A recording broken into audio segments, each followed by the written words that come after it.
அனைவருக்குமே வணக்கம். சற்று முன் கிடைத்திருக்கக்கூடிய ஒரு மிக மிக முக்கியமான செய்தி ஒன்று வெளியாகியுள்ளது. சற்று முன் தமிழகத்தில் திமுகவின் ஆட்சி கலைந்தது, போலீஸ் குவிப்பு, இது மாதிரி பற்றினா செய்திகள் வெளியாகிருக்கு.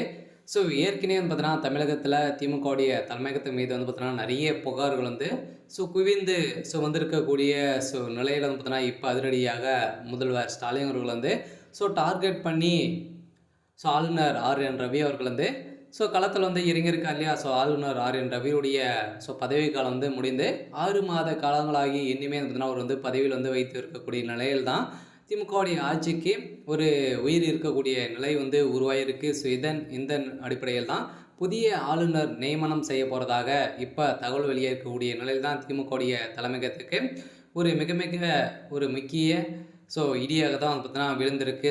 திமுகவுடைய ஆட்சி கலையத்துக்கான அனைத்து ஏற்பாடுகள் தான் நடந்திருக்கு. பார்த்தீங்கன்னா பாஜக ஏற்கனவே திமுகவுடைய ஆட்சி மீது நிறைய குற்றச்சாட்டுகள் கூடியவர்கள் நீங்கள் சொல்லிப்பார், உங்களுடைய ஆட்சி 4 நிமிடத்தில் கலைக்கப்படும் அப்படின்ற மாதிரி பேசியிருந்த நிலையில் பார்த்தீங்கன்னா இப்போ புதிய ஆளுநராக ஏற்கனவே இராணுவப்படை மேலாளர் அவர்கள் பார்த்தீங்கன்னா ஆளுநராக நியமிக்கப்படுவதாக ஒரு தகவல் வெளியே இருக்குது. இதை பற்றி இந்த வீடியோவில் நம்ம முழுமையாக பார்க்கலாம்.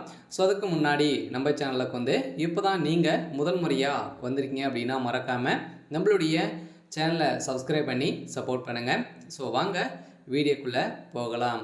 பார்த்தீங்கன்னா அனைவருமே தமிழகத்தில் பார்த்தீங்கன்னா ஒரு மிகப்பெரிய சம்பவம் தான் நடக்குது இல்லையா. திமுகவுடைய ஆட்சி மீது மக்கள் அனைவருமே எதிர்ப்புகள் காட்டி வந்திருக்கக்கூடிய நிலையில் ஏற்கனவே ஆளுநர் அவர்களும் யாருமே பார்க்காத அளவிற்கு பிரதமர் மோடி அவர்களவே பார்த்தீங்கன்னா திமுகவுடைய நிர்வாகிகள் அனைவருமே தரையுறவாக இழிவாக பேசி வரும் நிலையில் தான் பார்த்தீங்கன்னா இப்போ பாஜக களத்தில் இறங்கி புதிய ஆளுநராக தமிழகத்துக்கு நியமிக்கப்பட்டு திமுகவில் நடக்கக்கூடிய அட்டவணைகள் அனைத்தையுமே அடக்கக்கூடிய அளவுக்கு தான் இப்போ பிரதமர் மோடி அவர்கள் பார்த்தீங்கன்னா இப்போ பாஜகவுக்கு சாதகமாக இருக்கக்கூடிய ஒருவரை தான் நியமிக்க போகிறாங்க. பார்த்தீங்கன்னா திமுகவுடைய கதை முடிய போகுது. உதயநிதியுடைய கதையும் முதல்வர் ஸ்டாலினுடைய கதை ஒட்டுமொத்தமாக முடிய போகுது.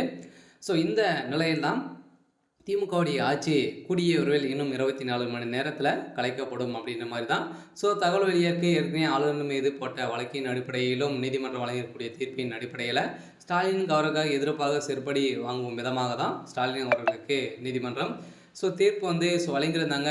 இந்த தீர்ப்பின் அடிப்படையிலும் இப்போ புதிய ஆளுநர் அடிப்படையில் பார்த்தீங்கன்னா அவர் செய்த அனைத்து தவறுகளையும் சுட்டி காட்டி திமுகவுடைய தலைமையகம் நடக்கிறதுக்கான தகுதிகள் இல்லை அப்படின்ற மாதிரி தான் இப்போ வெளியேறக்கூடிய செய்தியின் அடிப்படையிலும் ஏற்கனவே செந்தில் பாலாஜியுடைய வழக்குகளும் வசமாக சிக்கியிருக்காங்க. அனைத்து வழக்குகளும் இப்போ மறுஆய்வு செய்து திமுகவுடைய ஆட்சியை கலைக்கிறதுக்கான அனைத்து ஏற்பாடுகள் தான் நடந்திருக்கு.